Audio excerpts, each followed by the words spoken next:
first official startup of the AMG GTR in my own garage. Let's do this.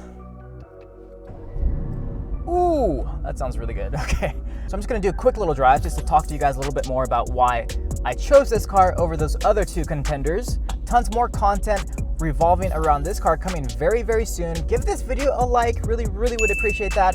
And subscribe to the channel as well if you want to see more of this content. And my Ferrari 458 Challenge Evo build is going to join the GTR here in the garage very soon. The transmission is almost done being fixed. So please subscribe, hit that bell icon for the notification so you don't miss anything. So let's get this drive started. The first official drive of the AMG GTR. First time pulling out of the garage. This car is very, very wide, so I'm gonna have to get used to that a little bit, but why did I choose this car over the Audi R8 V10 Plus or the Ferrari FF? First of all, the main thing to be said is that this car is just a faster car than both of those other cars on a track setting, and I do intend to track this car a bit, at least a few times a year. That really is where this car is going to shine the most. I love a car that is able to do a track day like that. You can drive it to the track in comfort, like I am in relative comfort right now.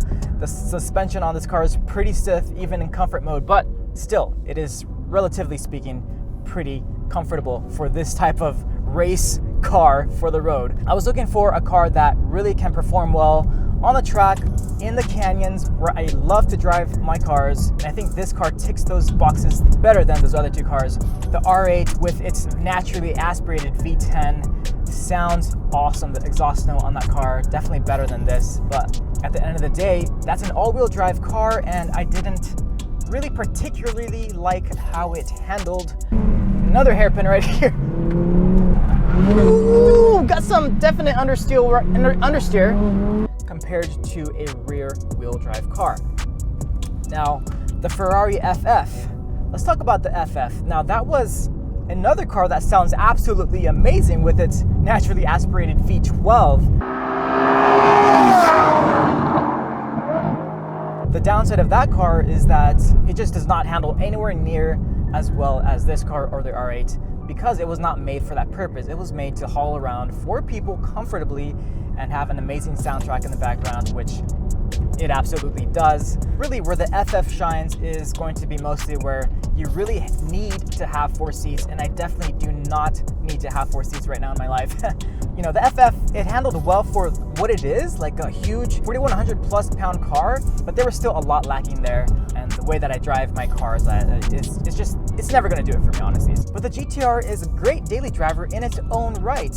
It gets pretty decent gas mileage, a lot better than the Ferrari FF, that's for sure. That V12 is very, very thirsty. This car has a good amount of storage, actually. I was checking out the room back there in the rear, and you can store a bunch of stuff in there, honestly.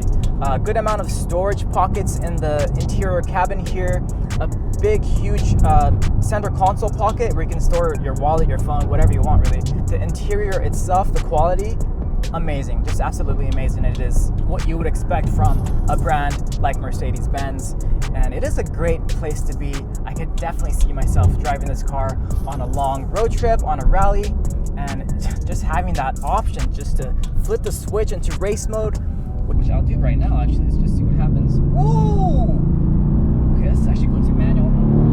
What?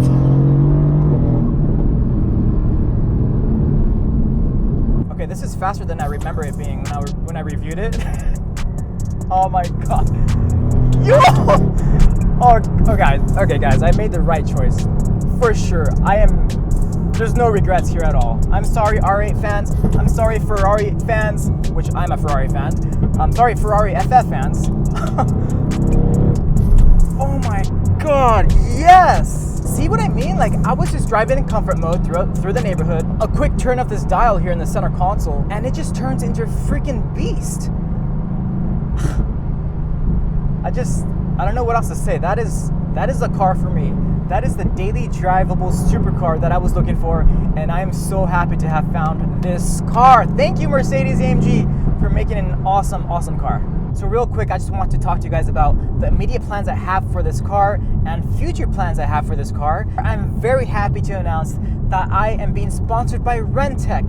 If you guys are fans of Shmi and you've been following maybe his GTR build in the past. He did a bunch of Rentec stuff on his, and I'm pretty much going to follow that same path because Rentec makes some awesome mods for this car, specifically lots of Mercedes stuff that they specialize in, and I've just been researching everything there is to research about modding this GTR, and Rentec definitely offers some great products. So I'm going to go with them. And the first thing I'm going to do is do their stage 1 package, which is basically going to comprise of new blow-off valve adapters combined with a tune. So that's going to get me up into the 660 horsepower range. After that, I'm going to add some downpipes. I do kind of want to add the downpipes at the same time as those first 2 items, but I kind of want to do this build in stages, and I really want to see what the car does just with the blow-off valve adapters and the tune, see how that feels first before making it obscenely loud. Which I don't really want to make this thing like obscenely loud. I already have one car that does that very, very well, the 458. And then that will pretty much be stage 1 package complete from Rentec. After that, when I really want to go crazy, I'm going to add the stage 2 package, which includes bigger turbos, different tune. That's going to get this car up to, I think it's like 770 horsepower, something ridiculous like that. Can you imagine this car with 700, almost 800 horsepower? That's going to be insane. So I'm really going to experiment with how this car feels with that first stage package. That's going to be a lot of fun, I'm sure, already, because this thing is already fast out of the box. So that's going to be very, very fun. I've been thinking of some other ideas to do with this car, and they're very, very expensive ideas, but they are doable. We'll see how the next few months goes. Let's see how much I fall in love truly with this car and see how long I think I'm going to keep it. Yeah, I think I'm already falling in love with this car just day 1 here. So I think I might keep this longer than I expect to. In the next video, I'm going to do a full breakdown of the spec of this car and exactly how much I paid for this car versus how much I would have paid if I bought it new from the dealership back in 2018. Now, the reason that video is going to be interesting is because this car is basically brand new. It has 600 miles. I just ticked 608 miles on the odometer. So I'm definitely going to try to make a case for buying used supercars instead of new. I think the only situation that you can, financially speaking, buy a car new like this is if you have FU money, and money is literally no object to you. You don't care, you just want something brand new no matter what. Then yeah, you can buy a new car, but I am definitely not in that position. So yeah, here I am with a 600-mile car, basically brand new 2 years later. So this video would not be complete if I don't at least take it through a little twisty drive. So I'm gonna do that right now. Let's just get this thing straight off into race mode. Get into manual transmission. Actually, ooh, God, that sounds so good. Oh my God, those crowd. Can you imagine when this thing has like 100 more horsepower? Downpipes, it's gonna be louder. I cannot even imagine. Like, this car is so good just from the factory. Oh my God.